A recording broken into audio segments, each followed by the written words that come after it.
Viral নানির পিঠা স্থানীয়ভাবে বেশ জনপ্রিয়। এটি ঐতিহ্যবাহী স্বাদের চিতই পিঠা তৈরি হচ্ছে দেখতে পাচ্ছেন। এই পিঠার স্বাদ এবং মানের কারণে এটি খাওয়ার জন্য মানুষ দীর্ঘ সময় ধরে সিরিয়ালে বসে অপেক্ষা করে।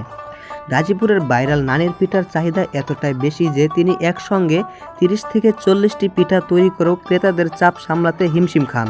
তার দক্ষতা এবং ঐতিহ্যবাহী পিঠার স্বাদ মানুষের মনে দারুণ প্রভাব ফেলেছে।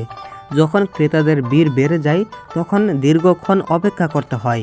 তবে এই অপেক্ষা সবার কাছে সার্থক মনে হয়, কারণ নানির পিঠার স্বাদ যেন অতুলনীয়। এই জনপ্রিয়তা নানিকে শুধু একজন পিঠা বিক্রেতা নয়, বরং একটি স্থানীয় আইকন করে তুলেছে। গাজীপুরের বাইরে থেকে যারা নানির পিঠার স্বাদ নিতে চান, চলে আসবেন বুটবাজার। বুটবাজার থেকে রিক্সা বা অটো চালককে বললেই হবে নানির পিঠার দোকানে যাব। চালকরা এই জনপ্রিয় স্থান সম্পর্কে জানেন এবং আপনাকে সহজে সেখানে পৌঁছে দিবেন। ভাইরাল নানির পিঠার দোকান বিকেল 5টা থেকে রাত 10টা পর্যন্ত খোলা থাকে। এ সময়ের মধ্যে দোকানে ক্রেতাদের ভিড় লেগে থাকে। বিশেষ করে সন্ধ্যার পর অনেকেই পরিবার বা বন্ধুদের নিয়ে আসেন এই জনপ্রিয় পিঠার স্বাদ নিতে।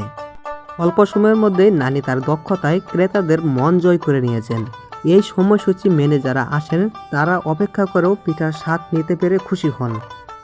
নানির পিঠার সঙ্গে পরিবেশন করা হয় বিভিন্ন রকমের ভর্তা, যা পিঠার স্বাদকে আরও বিশেষ করে তোলে। ভর্তাগুলো সাধারণত মশলাদার এবং স্বাদে ভরপুর হয়। ভর্তার পাশাপাশি পেয়ে যাবেন খেজুরের রস এবং হাঁসের মাংস।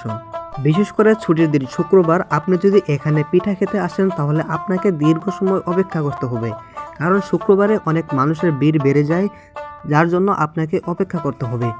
শুক্রবার বাদে অন্য কোনো দিন আসলে আপনাকে দীর্ঘ সময় অপেক্ষা করতে হবে না এখানে।